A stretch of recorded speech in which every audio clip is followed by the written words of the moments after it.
Mga kababayan, mga katambay, si Kamanong po, nandito naman po para po magkomento po sa inyo. Samahan niyo po inyong lingkod dito po sa Tambayan mga kabayan. Magandang araw po, tanghali, hapon, gabi. Madaling araw po sa atin lahat. Saan man sulok ng ating bansa o saan man sulok sa mundo tayo naroon, ay maingatan po tayong lahat mga kababayan. Ito po, komentuhan po natin mga tambay. Ito pong nakaraang araw po mga tambay ay nagpahayag po ang dating Pangulong Duterte, mga kabayan, na wala po siyang regret. Wala po siyang pagsisisi sa nangyari po, sa ginawa po sa kanya ng administrasyon po ni ni Pangulong Marcos. Wala po siyang pagsisisi at hindi siya nagsisisi at hindi niya pinagsisisihan ang ginawa sa kanya ng administrasyon po ng kanya pong tinulungan para maibangon ang pangalan nito na sirang-sira po noong mga panahon na sila'y wala sa kapangyarihan at naipalibing pa ang kanyang ama. Mga kabayan, wala po siyang pinagsisisihan sa nangyari po sa kanya. Bakit po? Mamaya po, komentuhan po natin kung bakit po wala siyang pinagsisisihan, mga kababayan. Ito po, pakinggan po muna natin ang balita. Ito po. Tanggap na umano ni dating Pangulong Rodrigo Duterte ang kanyang kapalaran. Ito ang ipinahayag ni Elizabeth Zimmerman, ang dating asawa ng dating Pangulo, matapos niyang bumisita sa detention facility ng ICC. Ayon kay Zimmerman, napag-usapan nila ang kagustuhan nitong i-cremate siya at nagpasalamat din sila sa patuloy na suporta.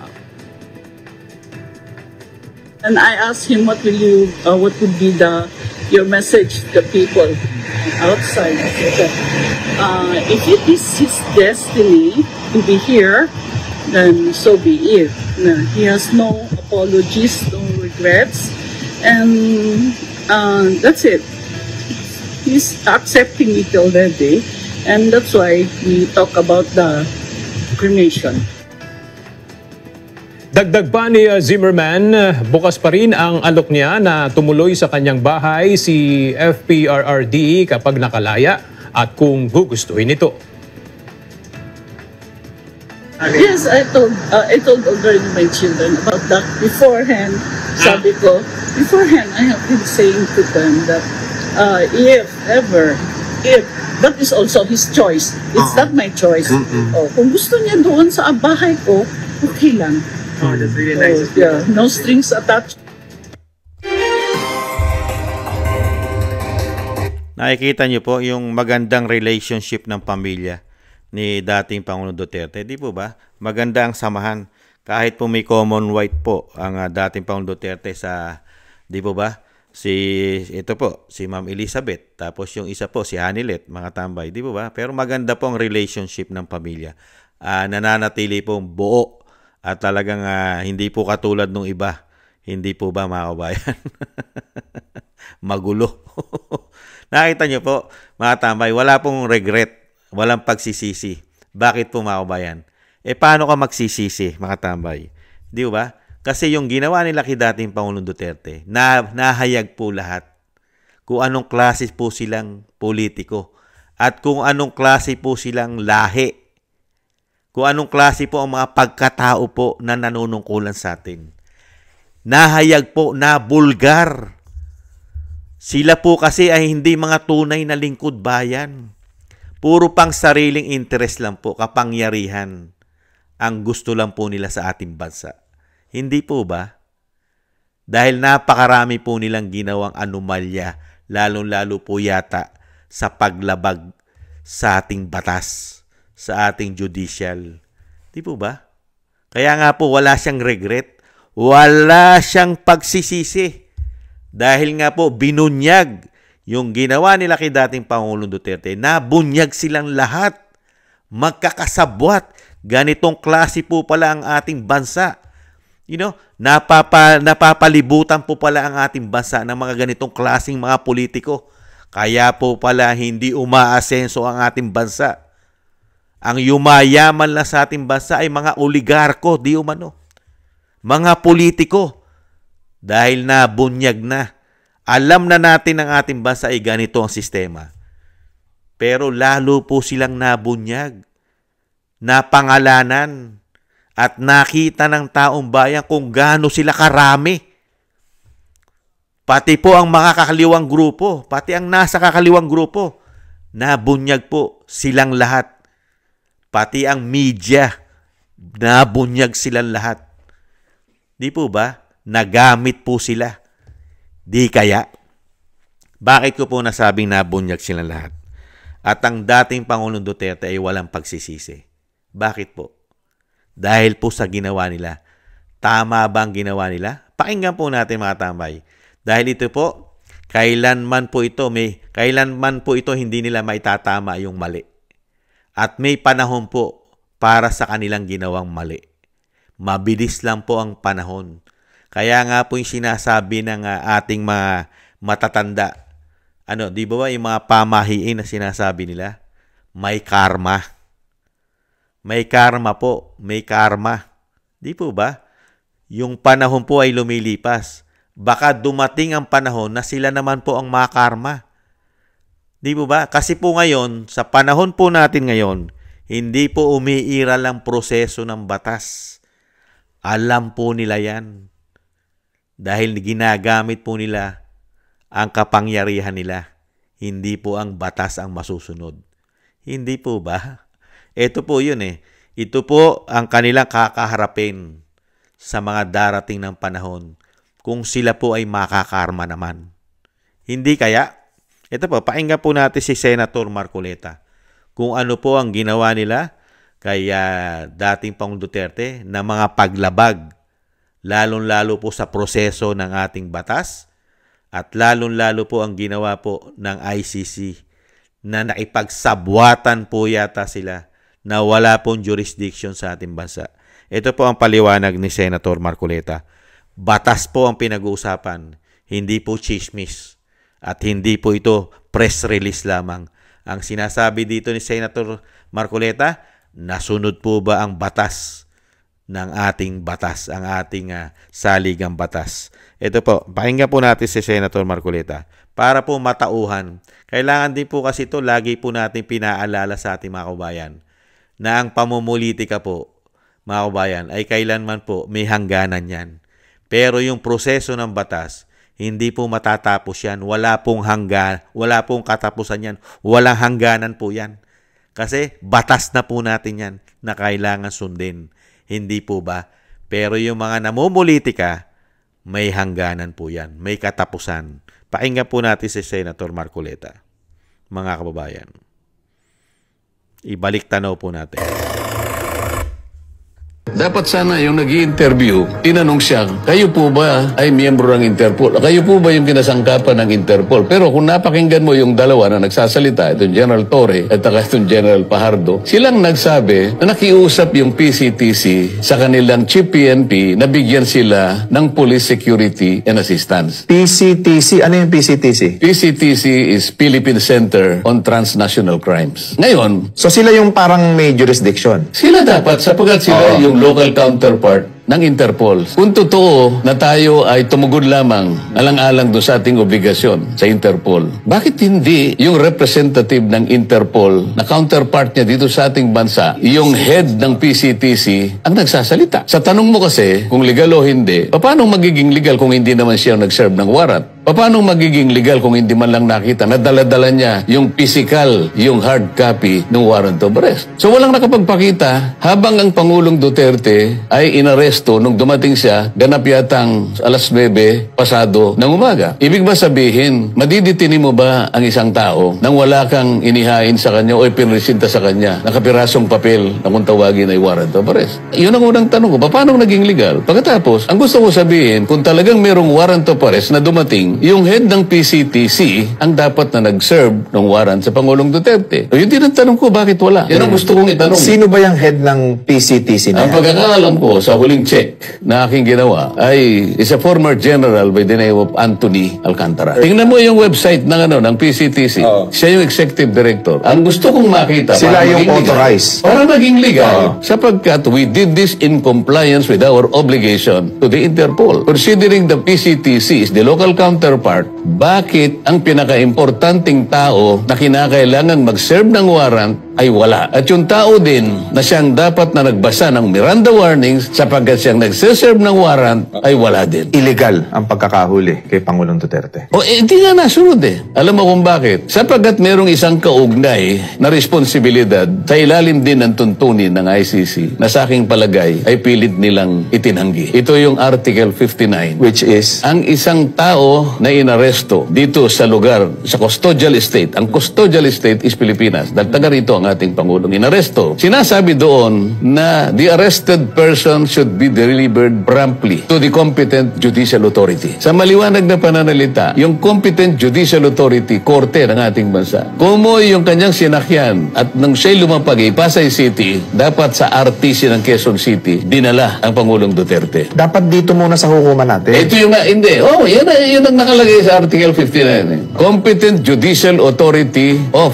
the Custodial Estate. Sino ang Custodial Estate? Philippines. Sino yung nakakasakop ng Pasay City? Regional Trial Court, Pasay City. Yun ang sinasabi ng batas. Bakit hindi dinala sa RTC ng Pasay City para sa ganon ay madetermina natin ang tatlong bagay na may kinalaman sa kanyang karapatan? Una, kinakailangan nating masuri, kaya kailangan ng korte. Ang korte lang ang pwedeng magsuri kung yung warrant of arrest ay aplikable sa kanya. Pangalawa, kung yung pagsaserve ng warrant ay nasunod ang proseso. Pangatlo, kung ang kanyang mga karapatan ay na-observe. Ngayon, kung hindi dumaan sa RTC ng Pasay City sapagkat diniretso sa Villamor Air Base, korte ba ang Villamor Air Base? Hindi. Ano yun? Military base. Talagang abduction, kidnapping, interrelated. Hindi mo ba itatanong ka? Sino ang nagdala sa kanya? Sino ang sumama sa kanya para dalhin siya sa Netherlands? PCTC? Hindi. Sino? Sino ba nagdala sa kanya? May nakita akong litrato nakasama doon. Bukod kay Atty. Medjaldea, yung dati nating executive secretary, ang nakita kong sumama sa kanya, para sigurong yun ang inakala nila na PCTC. Hindi Yung nagpunta sa kanya, na sumama sa eroplano hanggang sa Imayhatid sa Netherlands, ay yung ambassador ng OSCE. Ano yung OSCE? Ang OSCE is the Office of the Special Envoy for Transnational Crime. Hindi siya Interpol. Bakit siya yung sumama? Bakit hindi si General Alcantara? Pero may kaugnay na argumento Ang sabi ng mga iba, hindi raw kinakailangan gamitin yung Article 59 sapagkat ang ating bansa ay nag-withdraw na raw sa Rome Statute. Tama naman, di ba? Okay. Kasi ganito yung tanong ko sa kanya. Kung tayo nag-withdraw na, ba't nag-issue pa kayo ng warrant of arrest? The pendulum swindles both ways. Napakasimple. Hindi totoo yung argumento na yun. And ito, Kong, pumunta naman po tayo dun sa specific na ikinaso. Ang ikinaso po kay President Duterte ay Indirect co-perpetrator of crime against humanity of murder. yun na eksaktong ikinaso sa kanya.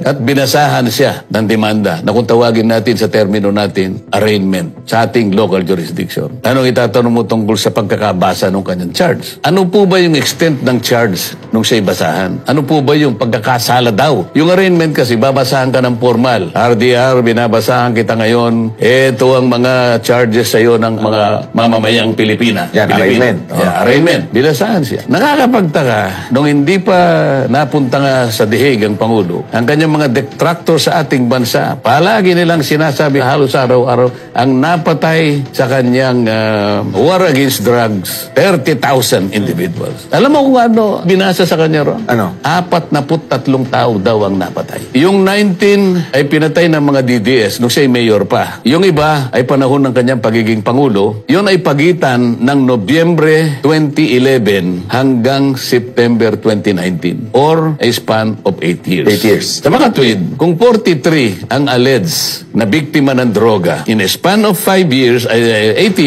ibig sabihin 5 namatay sa loob ng isang taon. Pero ang crime na siya'y binasahan is crime against humanity of murder. Nakalimutan nila, ang Mama Sapano, 44 ang namatay sa loob lamang ng isang araw. Yung Maguindanao Massacre, natatandaan mo ba kung ilan ang namatay sa loob ng isang araw? Ilan po? Nahigit 50, 53 yata, 52. Wala man lang isa na nakaisip na dapat merong nagsuplong sa ICC. Isang araw, 52. Isang araw, 44. Si Pangulong Duterte allegedly ay nakapatay sa kanyang kampanya laban sa droga 43 in a span of 8 years. Yun ang ibinasa sa kanya. Sinasabi ko nga, wala naman tumutol. Wala naman nagdemanda sa kanya habang yung programa na yon ay sinakatuparan. Walang isa mang ahensya ng gobyerno ang tumutol. Ang totoo niyan, binigyan pa ng budget ng ating pamahalaan yung programa na yun. Sapagkat hindi pwedeng walang budget yun. Yung mga taong kakasangkapain mo, yung itatayo mong mga rehabilitation centers na kung saan yung maraming sumuko na gumagamit ng droga ay kinakailangang alagaan din. Libo-libong mga tao. Lahat, pati mga counselors, kinakailangan niya. Ginamit niya lahat yun. Yun ba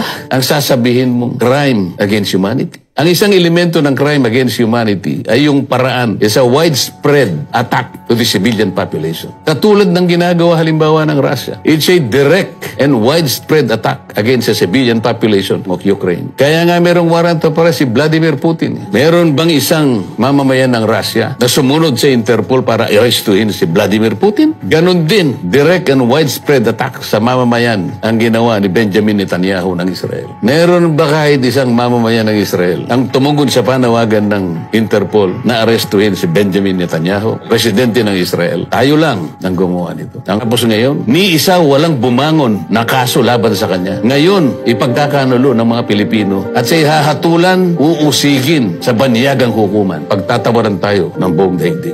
Dapat sana yung nag-i-interview, tinanong siya, kayo. Sanay naman po talaga sa kahihiyan ang pamahalaan dahil nga po sa may issue pa ito ng pulburon, coke at ng tawas na sumisinghot. Ano po makukuha nating kahihiyan at matinong pagsisilbi, serbisyo sa bayan? Kaya po ang tanong natin mga kabayan, sino po ang dapat may regrets? Ang dating Pangulong Duterte po ba? At sino po ba ang dapat na may pagsisisi? Ang dating Pangulong Duterte po ba ang dapat na may pagsisisi at may regret sa nangyari sa kanya? Maiksi lang po ang panahon mga kababayan, mga katambay. Ngayon po, sakripisyo lang po ang nakay dating Pangulong Duterte. Pero sila, history po ang ginawa nila sa kanilang panunungkulan at sa kanilang mga pagkatao. History po ito. Yung pagiging traitor at hudas sa bayan, history po nila yan. Kung ang pagbabasihan po natin ay batas, napakarami po, kumpleto detalye po ang binanggit po ni Senator Marcoleta sa batas na hindi po na-implement at hindi nasunod ang mga proseso. At yung ibinibintang po nila na sinasabing crimes against humanity. Crimes against humanity. Nakita niyo po, 43 lang po yung mga sinasabing biktima. Hinalimbawa niya pa yung nangyari, di ba? Yung yung sa 44, yung saka yung nangyari sa Maguindanao. Di ba? Nasa loob lang na isang araw ay napakaraming kinitil na tsugi. Pero wala pong nakaisip nga naman na ito isuplong sa ICC. Pati ang Israel binanggit niya. Pati ang Russia na talagang direkta na napakaraming buhay na natsugi, mga kabayan. Di po ba? Nakita niyo po, yung tanging Pilipinas lang po ang gumawa, mga kababayan, na ang ginawa lang po nila nung unang kaso na sinasabi ay 43. Mas marami ang nangyayari po ngayon digmaan na natsugi. Tanging Pilipinas lang dahil nagkaroon po tayo ng pamahalaan na sinasabing greedy.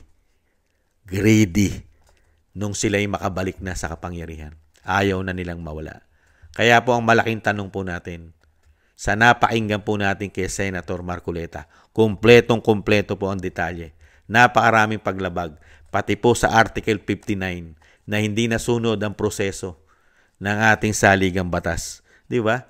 Na yung sinasabi ni Senator Marcoleta. Di ba? Na kailangan yan, dalhin mo muna sa lower courts, sa mababang hukuman, para ipresenta mo kung talagang nasunod ang proseso ng kanyang pag-aresto. Hindi po ba? At ang pinakamalaking tanong ng taong bayan, hindi nasunod. Wala pong Interpol. Kahit po yung sinasabing yung counterpart ng Interpol sa Pilipinas, di ba binanggit ni Senator Marcoleta na itong PCTC ng Philippine Center Transnation Crime ay si former General Alcantara, si Anthony Alcantara. Siya po ang dapat nakaharap at siya po pala ang dapat mag-serve ng warrant of arrest. At siya rin po ang dapat pumunta. Di ba? at mag-serve sa korte ng Pilipinas. Pero ang nakita po natin ay isa pong pulis. Isang pulis po. Binasahan po ng warrant of arrest sa kanyang cellphone. Mga kababayan. At ang dapat din sumama kung sinasabi nila makatotohanan ang ginawa nila at wala silang nilabag na batas ay si General Anthony Alcantara ang dapat sumama rin po sa eroplano, mga kababayan. Sino raw po ang sumama ron? Ay hindi po ang PTCTC. Ang sumama raw po doon ay ang sinasabing OSC, ang Office of the Special Envoy. Ay, mga kabayan, ibang klase po. Nakita nyo po yung mga paglabag sa batas na ginawa nila. Kaya po yung sinasabi po sa balita na talagang dapat na magsisi ang dating Pangulong Duterte. Ano pagsisisihan ng dating Pangulong Duterte? Sige nga, unang-una, nilagyan po nila ng budget yan. Tama po yung yung sinabi po ni Attorney Marcoleta at senador na po. Abogado po yan, si Attorney Marcoleta at isa rin po senador. Yan po ay nasa batas po yan. Binadgetan po yung programa ni dating Pangulong Duterte na pagsugpo sa pulburon. Kaya nga po pati po rehabilitation, buong Pilipinas ay nakapagpagawa dahil suportado po ng pamahalaan at suportado po ng mga politiko ang programa. Kaya nga binadgetan, di ba, yung war on pulburon. Pero ngayon, ang mga politiko dahil naging ganid na po sa kapangyarihan, sakim sa kapangyarihan. Yung mga sumuporta sa programa, nahandyan pa yan. Pero sila rin po ngayon na nagpapabagsak doon sa sinuportahan nilang programa na binadgetan ng taong bayan. Mga kabayan, ang tanong, sino po talaga ang may regrets? Ang dating Pangulong Duterte? At sino po ba talaga ang may napakalaking pagsisisi pag natapos na po ang termino nila? Mga kababayan, ang dating Pangulong Duterte ay hahangaan mo. Maituturing mo isang bayani sa kasaysayan ng ating bansa. Kung pag-aaralan mo ang sitwasyon, lalong-lalo ang kanyang nagawa, naging trabaho niya at pagmamahal niya sa bayan at sa taong bayan, maituturing mo siya isang bayaning buhay. Etong mga taong nanunungkulan ngayon sa pangunguna ni Pangulong Marcos, ano ang masasabi at maitatawag mo sa Pangulong Marcos at sa kanyang mga gabinete? Maituturing mo ba itong mga bayani ng Pilipinas? May pagmamahal po ba ito sa bansa? At may pagmamahal po ba sila sa mga Pilipino? Nakadepende po sila sa banyaga. Hindi po ba? Kaya po habang buhay po nila yan. Habang buhay na po nilang tatakyan yung sinasabi po natin na pagiging hudas at taksil di umano sa isang Pilipino, sa isang dating Pangulong Duterte at sa ating bansa, sa ating judicial ang ginawa nila. Nakakahiya. Meron pa tayong executive secretary na dating hukom, dating chief justice. Pero isang damukan na paglabag sa batas para lang po sa kanilang pamumulitika at kapangyarihan na ayaw nang mawala sa kanila. Hindi po ba? Kaya po, wala pong pagsisisi ang dating Pangulong Duterte. Ayon na rin po mismo sa kanyang dating asawa na si Ma'am Elizabeth Zimmerman. Wala. Kahit po si Kamanong, wala akong nakikita na dapat pagsisihan ang dating Pangulong Duterte. Dapat siya ay hangaan, bigyan pa ng parangal at tularan ang ganitong presidente. Siya dapat ang tularan. Hindi po yung presidente ngayon. Sila ang maraming pagsisisi at regrets na tinatawag sa darating na panahon, mga kababayan. Malapit na po ang panahon at mabilis lang po ang panahon. Araw-araw po ay lumilipas ng napakabilis ang panahon. Hindi po ba? Kaya nga po yung sinasabi nga po natin, gumawa po ng history ang kanyang ama. Ano po ang history ng kanyang ama? Mga kabayan, di po ba napakarami? History ng pagnanakaw, di umano. History ng isang damukal na human rights, di umano. Di po ba? Pagpatay, di umano. History. Di po ba? Ang anak, ano po ang history na anak? Na sinasabi nilang hindi sila nagsisisi sa ginawa nila. Ano po? Alam nyo na po ang ibig ko sabihin, mga kabayan. Yan po, mga kabayan, ang ating komento dito po sa tinutuligsa nila na karapat-dapat daw po na mangyari sa dating Pangulong Duterte yung dinaranas niya ngayon, mga kabayan. At yung iba po nagko-comment, masama rin po ang comment nila. Tinatanong na matagal pa raw po ba yung cremation ng dating Pangulong Duterte? Yan po yung mga nasa comment section ng balita.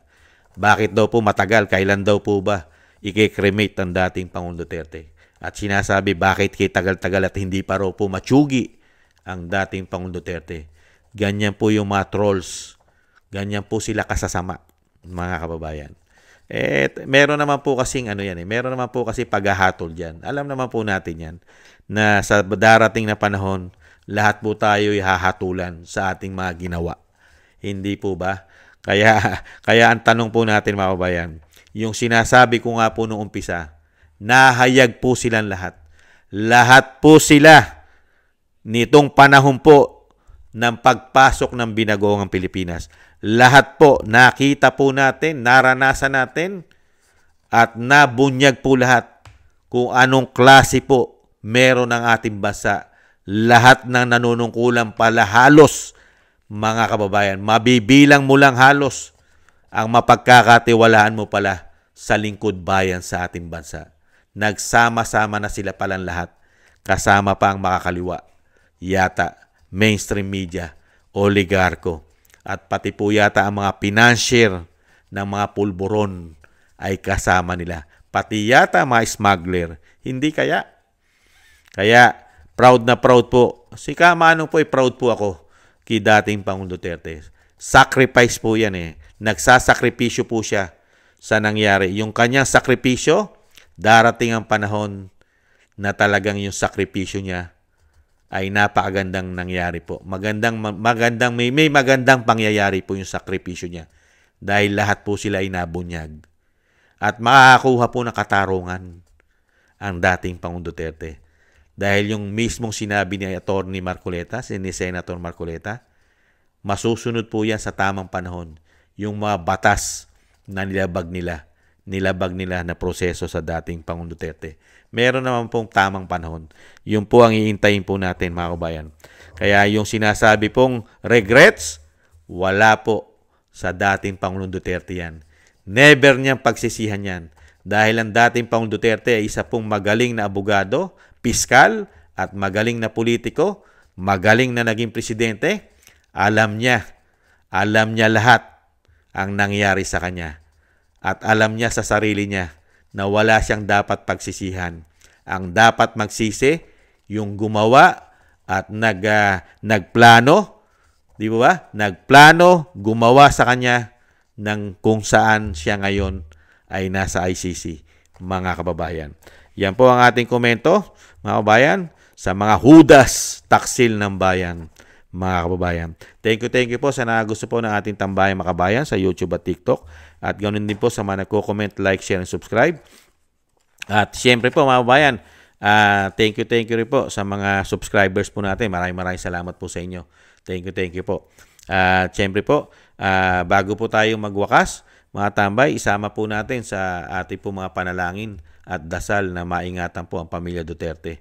Ang Vice President, ang dating Pangulong Duterte, na maingatan po, lalo-lalo po ang kanyang kalusugan at mailayo po siya sa kapahamakan at madugtungan pa po ang kanyang buhay at makabalik po sa lalong mabilis sa ating bansa. Maraming salamat po, mga kababayan. At thank you po. Sa muli po, mga kababayan, doble ingat po tayo. Ingat po. Paalam. Bye-bye.